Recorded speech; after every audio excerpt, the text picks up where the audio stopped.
2017 Cybersecurity Forecast. What's on your horizon? Our speakers today are Michael Canavan, Head of B2B Sales, Daniel Ramos, Head of Industry and Competitive Analysis, Market Intelligence, and Analyst Relationships.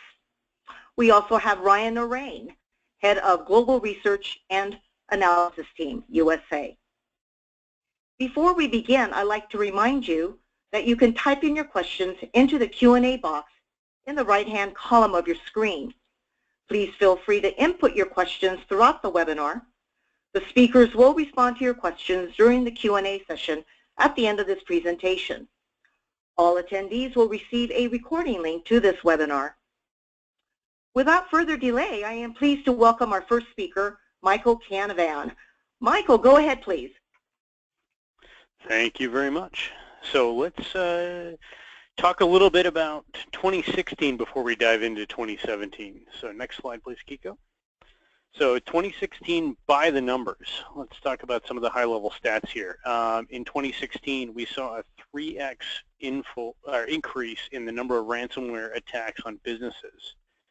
In addition, we saw that the small business attacks from Q3 to Q3 year over year increased 8-fold, and it occurred roughly every 40 seconds on a business. We saw ransomware attacks hitting these businesses.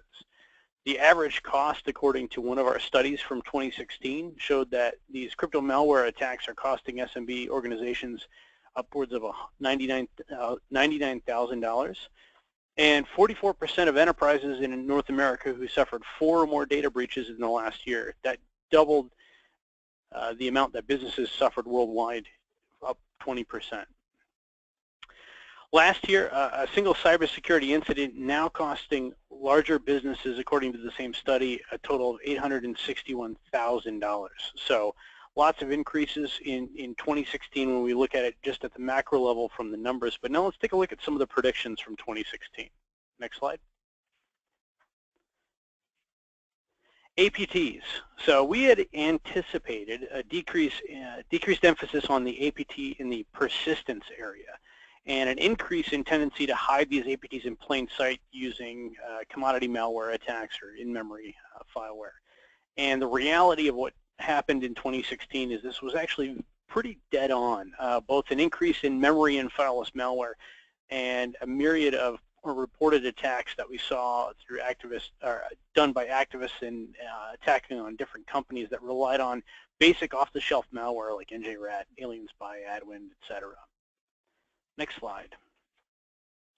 Ransomware, and I think this is, has been a hot topic for us as we discussed through most of 2016, and we predicted that it would be 2016 would be the year of ransomware, and as we've all seen, that ransomware has been fine-tuned. It's become a bigger extortion scheme that's used by the cyber criminals, and it continues to exist in a lot of the customer, transactions that we're having today as a hot topic, a hot concern that they want to make sure is being addressed with their security posture today.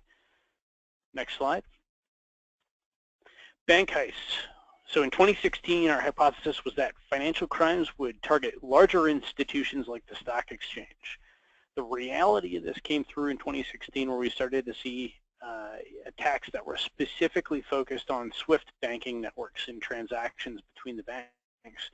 At over $100 million documented throughout 2016, the scale of this attack is huge, the money behind it is huge, and the cyber criminals know this is an area that has high value for them if they can get in and execute a successful attack. Next slide. Internet attacks. In 2016, we predicted the possibility of an attack on the Internet of Things infrastructure, since most of those devices were built without security in mind.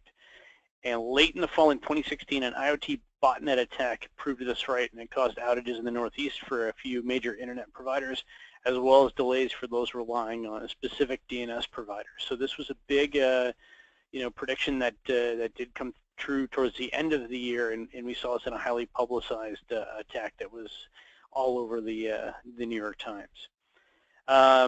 Next slide, please. And the last up here is shame and extortion. Our prediction was we predicted that shame and extortion would reach new levels as an effective tool against victims. but the scale has even surprised us.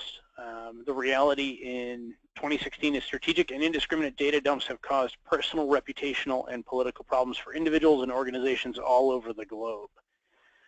So all in all, the predictions that we had from 2016, we saw a lot of these actually come true, and it gives us a good track record to talk a little bit about 2017. So let's talk a little bit about these predictions for 2017, and to do that, I'd like to invite Daniel to take the mic and take over.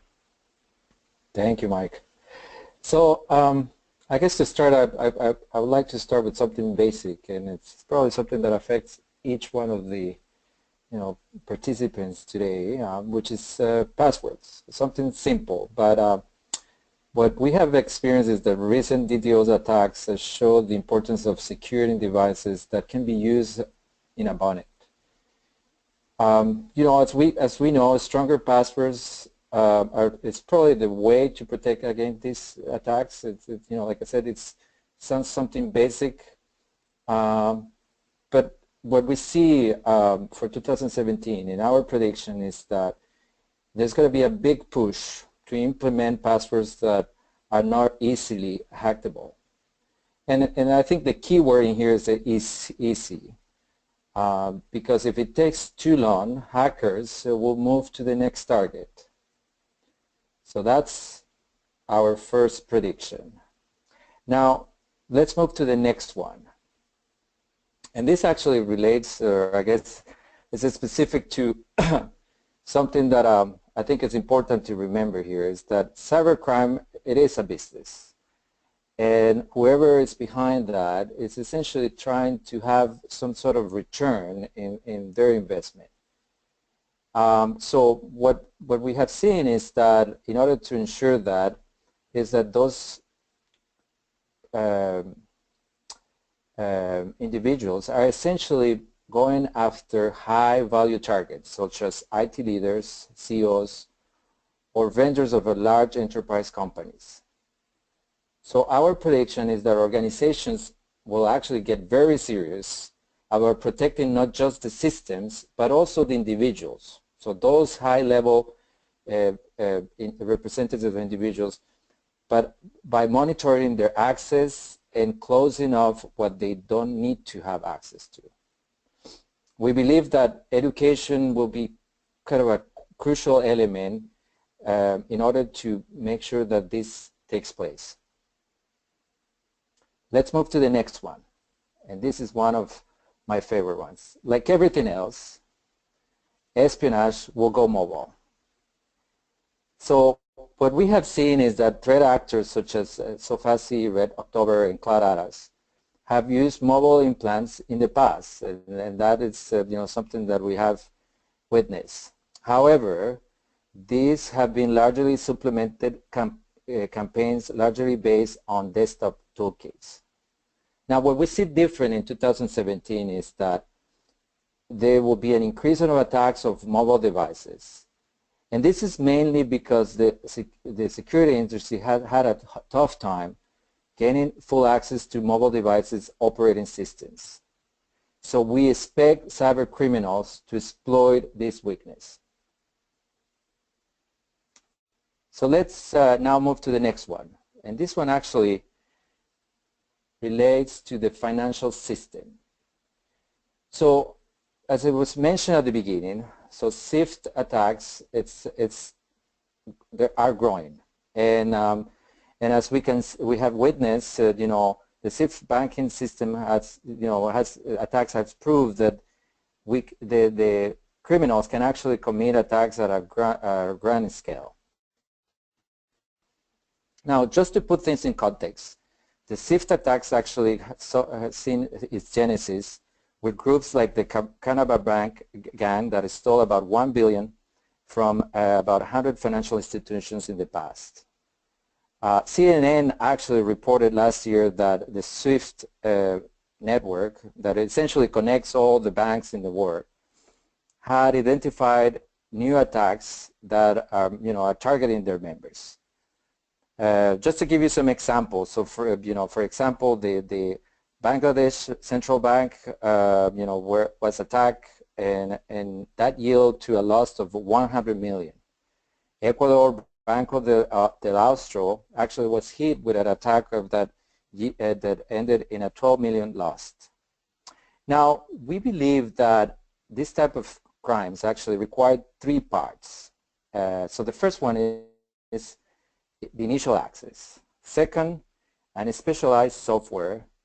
And the third one, it's some sort of a money laundering scheme, which is the objective of the SWIFT attack. Now, these three steps, or I guess parts, actually take place in different areas, and they all provide, the cyber criminals provide, services to attack these parts at a fee. As we discussed it earlier, they're here for the money.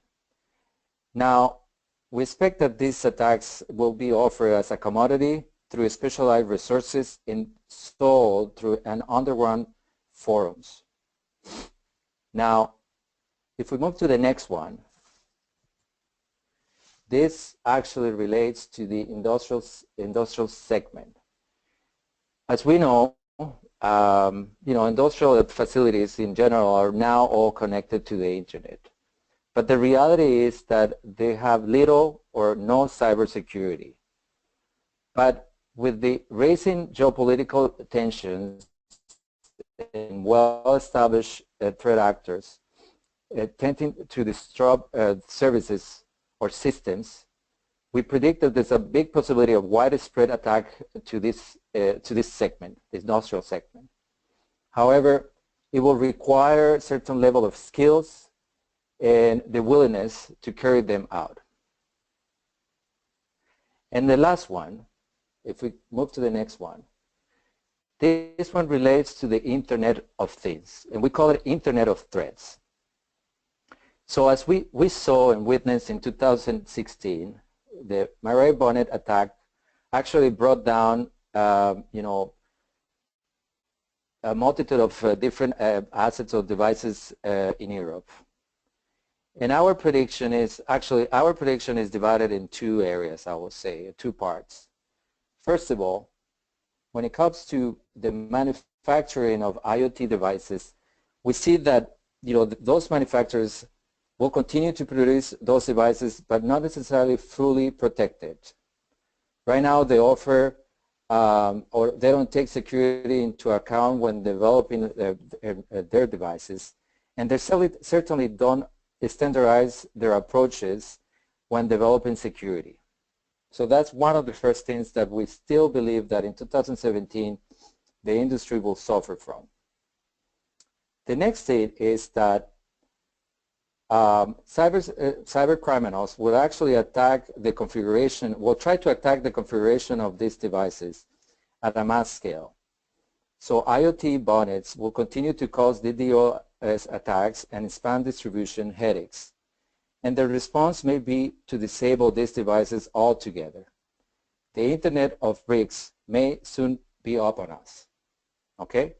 So now I would like to pass it over to my colleague to continue with the presentation.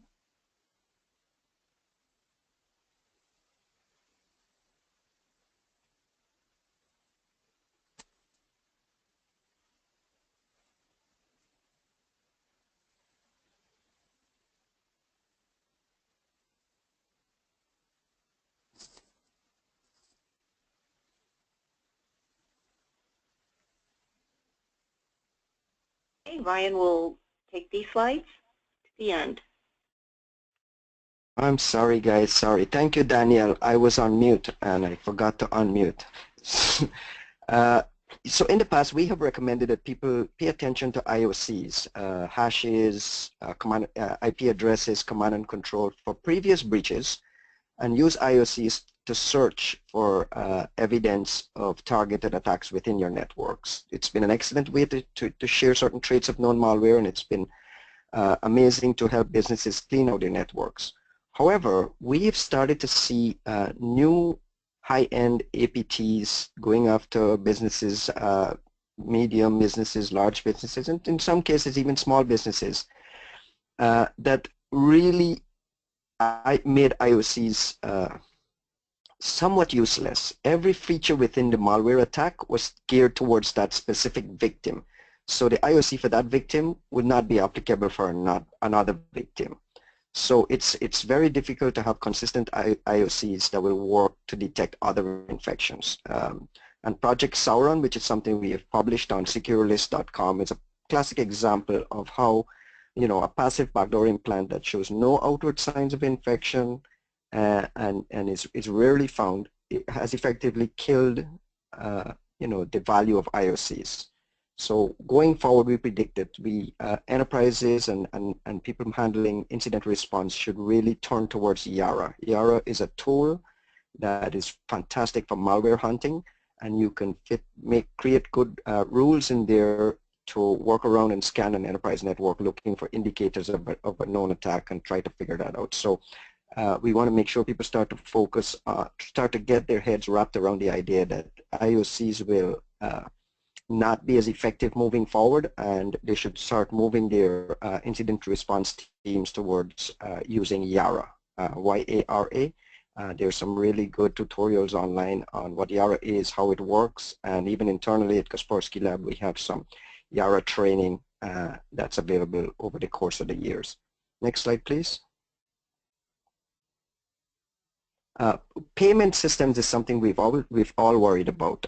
You know, when you swipe a credit card in Walmart, or you swipe your debit card and leave your PIN number in a terminal somewhere, we've always been very worried. And of course, you know, cyber criminals go where the money is, so we expect payment systems to become more and more popular. However, so far, you know, with the implementation of chips into cards, the payment systems have proven to be resilient. They've managed to fend off a lot of attacks. We still have breaches that Home Depot breaches or Target breaches that included some credit card data and so on, but for the most part, an attack against a specific payment system has been pretty resilient, and that's, I think, an encouraging sign.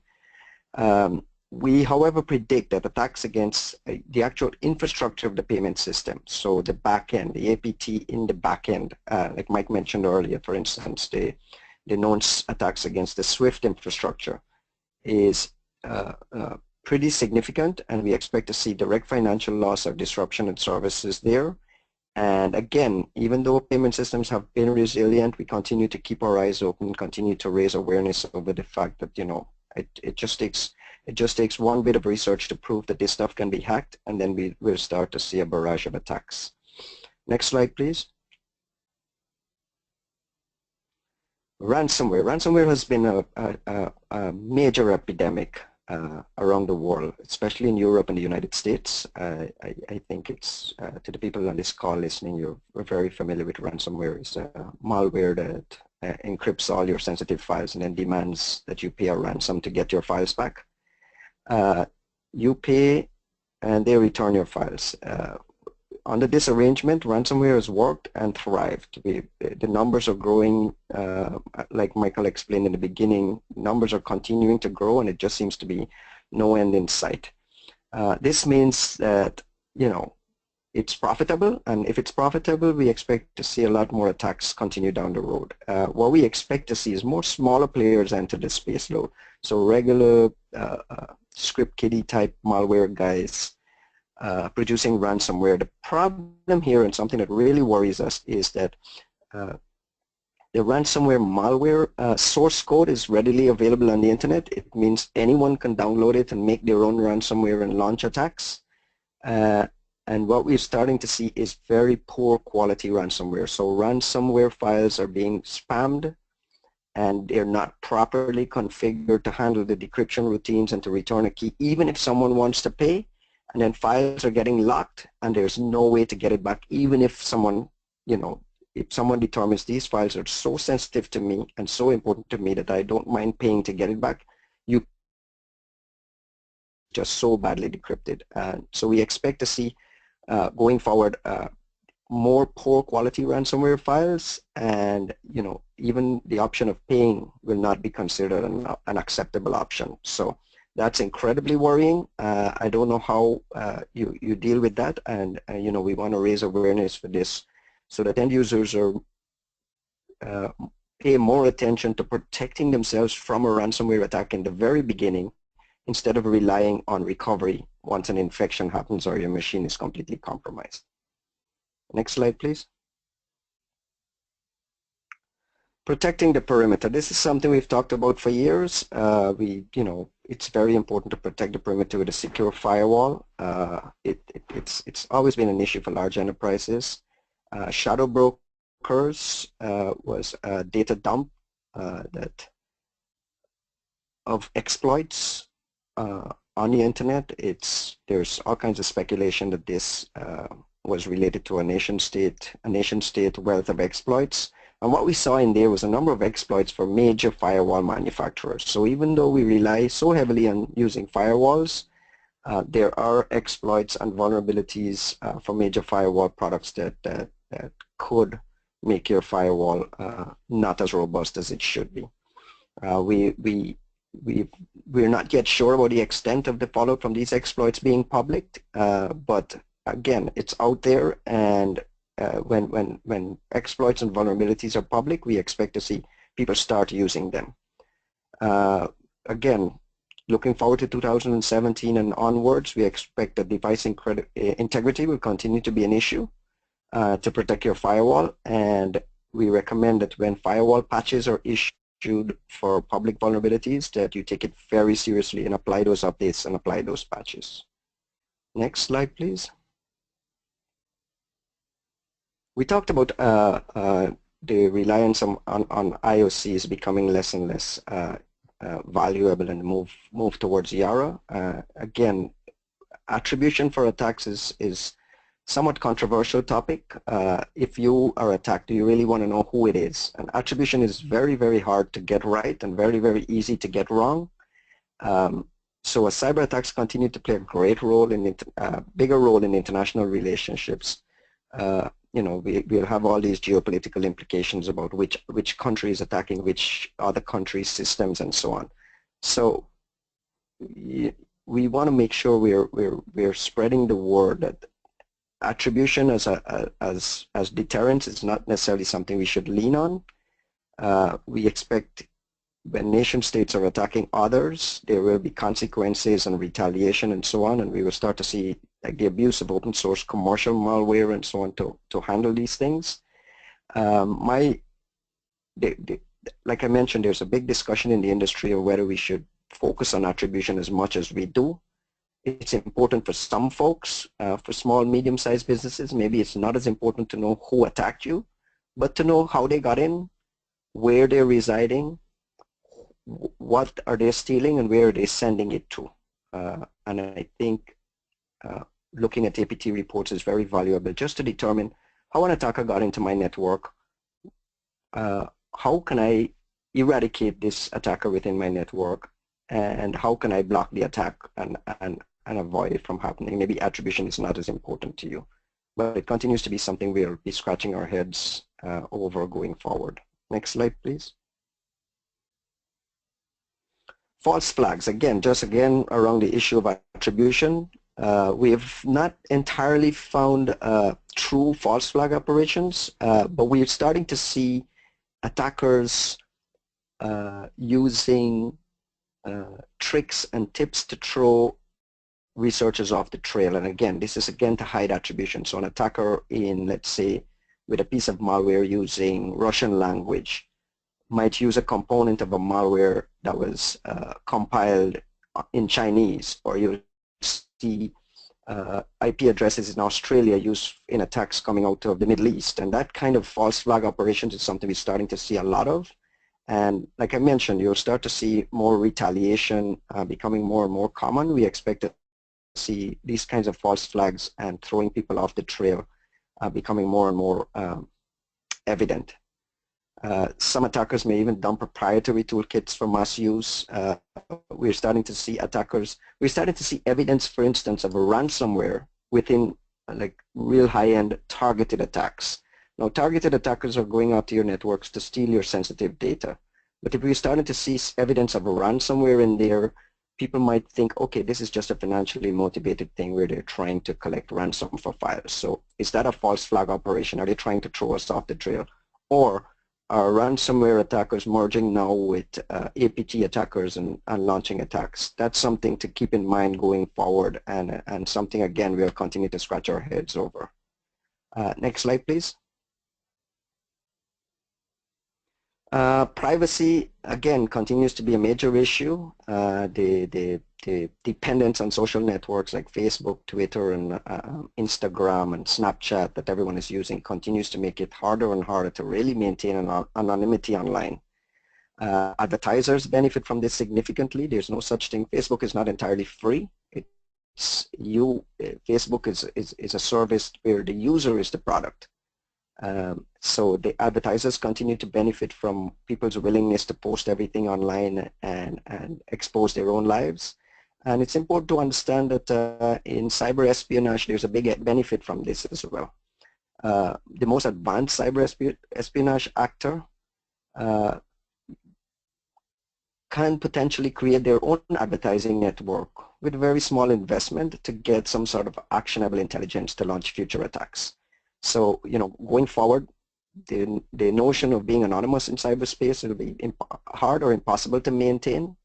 Advertisers and big data and using cookies and widgets to track consumer behavior will continue to be a big issue. The emergence of smart TVs and devices that are capable of listening to what you're talking about and serve an ad based on a conversation happening within your room is a very serious matter.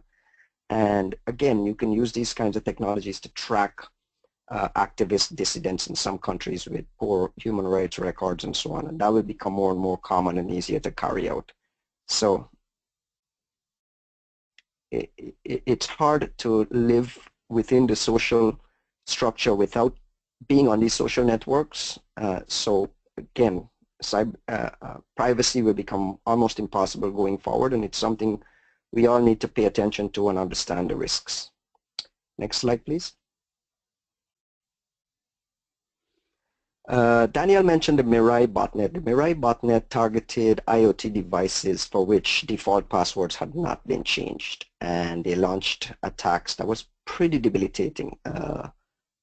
Took a lot of devices offline, used the power from these IoT devices to launch attacks, and in one case I believe there was a country in Africa that was, the entire country was taken offline from attacks from these IoT devices. In the research community, the guys figured out that you could actually use code to attack that botnet and take it offline. But there was a risk of breaking these devices. So if you have a smart TV or a smart fridge or some sort of smart device within your home that was compromised by Mirai and launching attacks, we could clean the Mirai botnet. Research community figured out we could clean the Mirai botnet, but there's no way to ensure that that device would be useful again. And there was all kinds of discussions about whether we should do some sort of vigilante cleaning of these devices. And we expect to see this moving forward, this kind of vigilante hacking where someone will just hacking back for the purpose of influencing causes. It will be tied to geopolitical issues and so on. So moving forward, we expect to see a rise in these vigilante type attacks. We're not sure how it can be controlled or if it needs to be controlled and who will be responsible for controlling it, but it will be a significant issue moving forward if people take it into their own hands to launch attacks against a potential attacker. So we wanted to raise awareness for this. Next slide, please. And I want to just thank you very much for your time. I will pass it back to Michael Canavan to handle any potential questions that we may have. Excellent. Thank you, Ryan. Appreciate it. All right, so we have some good questions that have already started coming in, and actually, Ryan, I'm gonna pass it back to you because I think one of your topics came up with a number of questions, and it's specifically around YARA rules. Can you explain to us what is a YARA rule and how it helps with indicators of compromise or IOCs? So YARA is a tool created by the folks at VirusTotal. VirusTotal is a multi-scanner service that helps antivirus researchers in our work. YARA was created to help identify and classify malware samples or malware software samples by the use of rules. So very much like a firewall where you create a rule to block certain things or allow certain things. With YARA, you can actually, Yara is this tool that allows you to write rules. So you can say, show me everything within my network that potentially is tied to this phishing attack that use these X number of words. And you can go into your network. And it's really, really a very, very powerful tool to go within a network using Yara signatures or Yara rules for dissecting malware. And what we try to recommend for end users is to educate yourself around Yara. It has emerged as the most powerful malware hunting tool for networks. Educate yourself on using Yara, learn to write tools, get involved in the community and figure out what are some tips and tricks to make your tools, your rules much more efficient and effective and allows your searching to be much faster and competent. Because like I explained earlier, the dependence on IOCs for detection will be much more problematic. I don't know if you'll allow me to give a short plug here. We have a Kaspersky Security Analyst Summit coming up in April, and one of the courses we are offering there is not just teaching people what Yara is, but teaching people how to write the rules that we do to find malware attacks. The information on this course is available at sas.kaspersky.com. There's a training tab there. You know, I highly recommend it for businesses worried about malware within their networks. All right, thank you very much. Next question. This one's for Daniel. Daniel, how do you recommend presenting the case for greater IT security budget to executives? Often it can be hard to convince them of the urgency of the issue when building an IT security budget. Thank you, Mike. Yeah, no, great question. And I think it deserves great attention because obviously I think one of the big shifts that we saw in 2016 is that it's the raise, you know, in awareness in terms of what the server attacks are, and I guess it is important to be cautious also, but at the same time take the right measures to educate all our, you know, the internal stakeholders and the budget stakeholders. I think it, when I think it's kind of simple, but at the same time a methodological way to get there. The first thing is education, right? I think at the end of the day, you know, the role and the mission of the IT professional should be at all times to be on top of what's happening and be educated about, you know, the cyber attacks and also how to counterattack those. And for that, I would say that it's critical that because there's such a massive number of sources of information, that to be selective as well, right?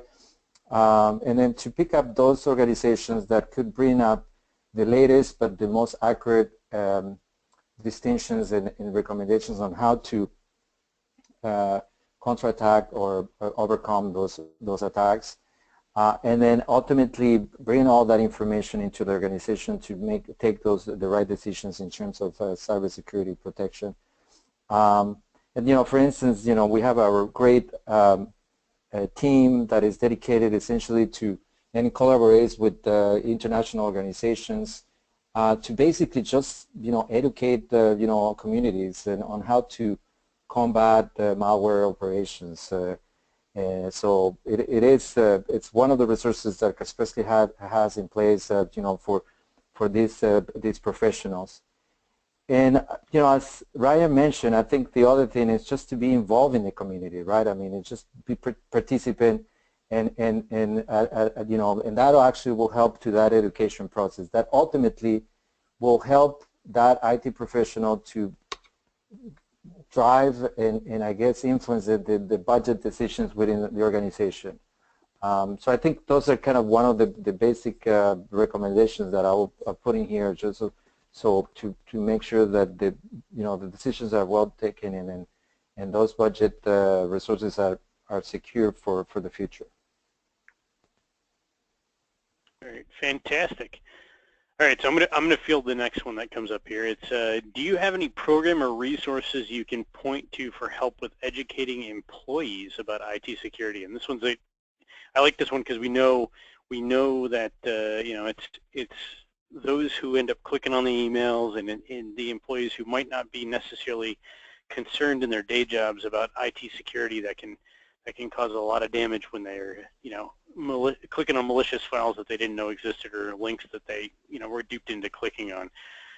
So this is an area where we've had a lot of customers coming to us asking questions about that education process, and we've launched in this past year Kaspersky Cybersecurity Training Initiative. We've got 2 different platforms that are available. One's an online and one's actually a board game, in a gamification kind of process of educating employees about the importance of cybersecurity in their environments and the decisions that they make and the repercussions that it can have for an organization. So if you're interested in hearing more about those, talk to your Kaspersky partner or your Kaspersky sales rep about it. All right, let's see what else is on the list here.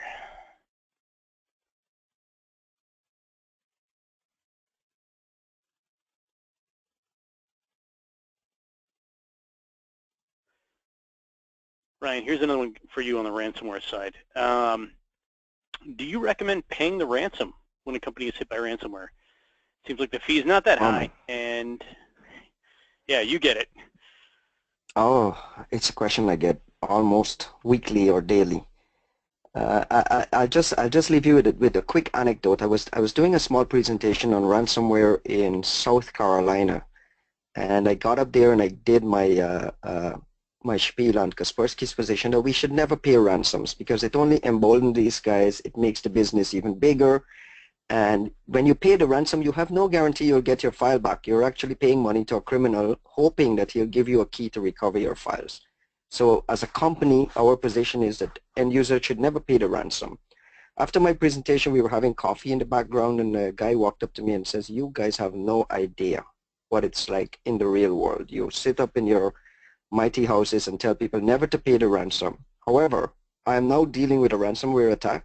I am managing computers for a small doctor's office with 15 computers, and our entire company is out of business. We've been hit by ransomware. Every file on every machine are now encrypted, and the guys are demanding, I believe it was like $700 in ransom." And he said, "I am completely out of business. I can't do anything, and I have to take this risk of paying the $700 to get my files back."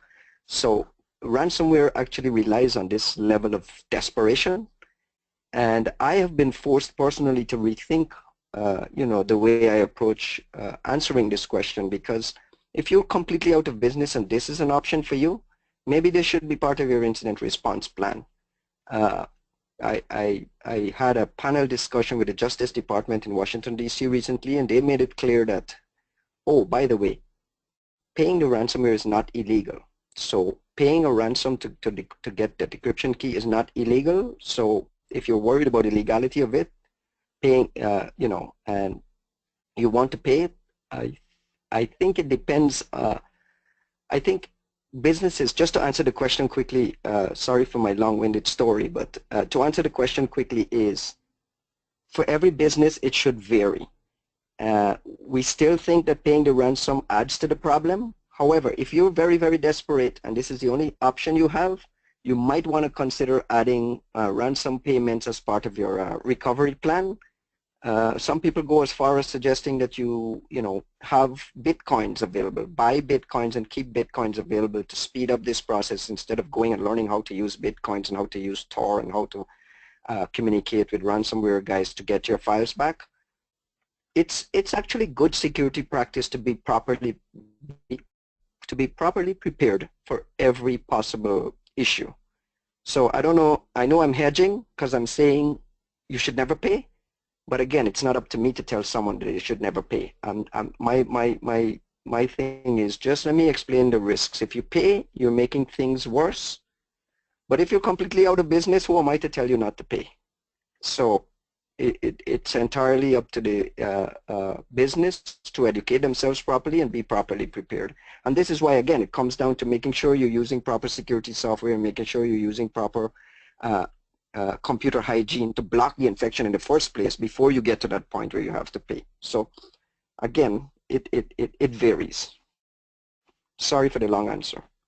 No, that's good, Ryan. Thanks. And I think it's have a strategy is really where Ryan's starting to go with this. Is don't expect that you're not going to get hit. It's better to have a strategy and not get hit than to not have a strategy and get hit.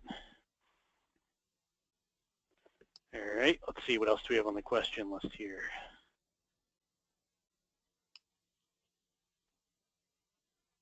I'll take the other shameless product plug. Payment systems are a big part of our business. What's the best way to protect our company from what sounds like a growing threat? So Kaspersky Embedded Security is another solution that was launched last year, focusing specifically on the actual payment terminals themselves. It can be installed on top of like Windows embedded machines. That is the operating system of choice of a lot of the POS devices that are out in the North American market. That type of solution has been designed specifically for this type of environment, and you want to look at solutions that aren't going to be as heavy as a traditional full endpoint security solution when you're dealing with those POS type devices. And let's see here, what else do we have on the list? Ryan, when it comes to protecting your company in the Internet of Things ecosystem, do you recommend anything beyond just changing the password? With more and more companies using IoT devices in their work, what are the best steps to ensure that a company's equipment is not used in a botnet attack?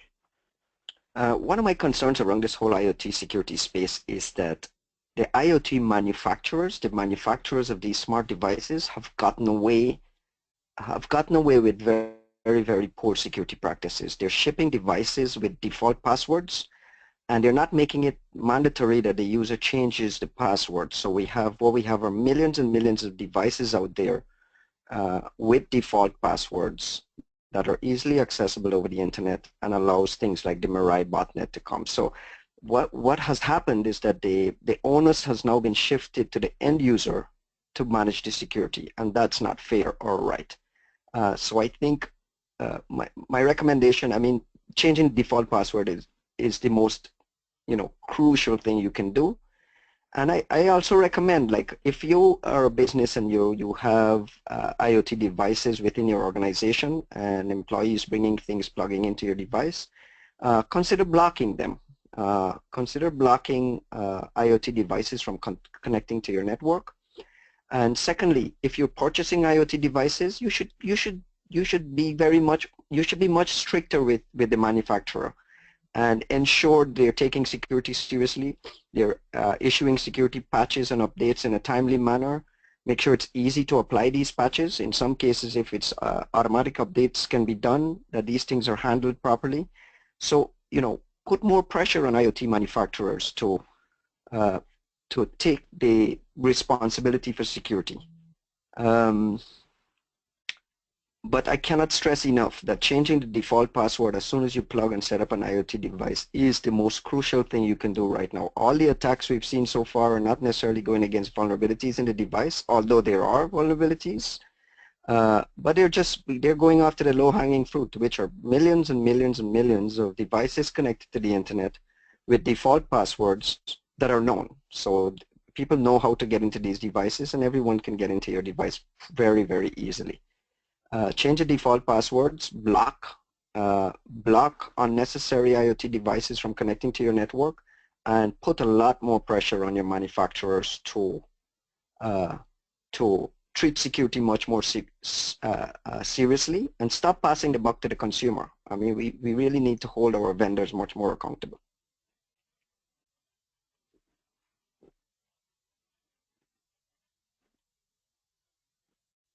Alrighty. And let's see here.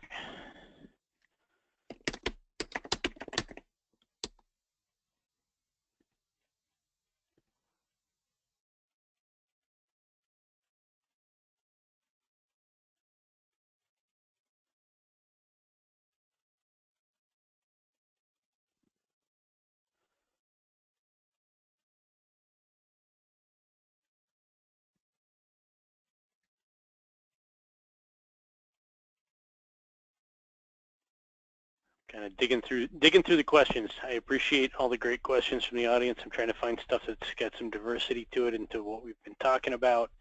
All All right, Ryan, here's a question for you. And you know, talking about trends and talking about you know, critical infrastructure specifically, or ICS trends. You know, what are those areas? I mean, is there anything that you would anticipate in 2017 around critical infrastructure? Critical infrastructure, very much like IoT, has a default password problem as well. And when I say critical infrastructure, I'm not talking necessarily about you know, traffic lights and airport systems and water systems and electric grids and at the very, very high level.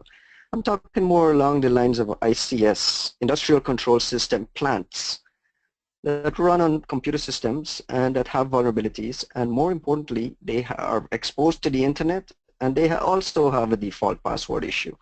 So I'm not sure if people on the call are familiar with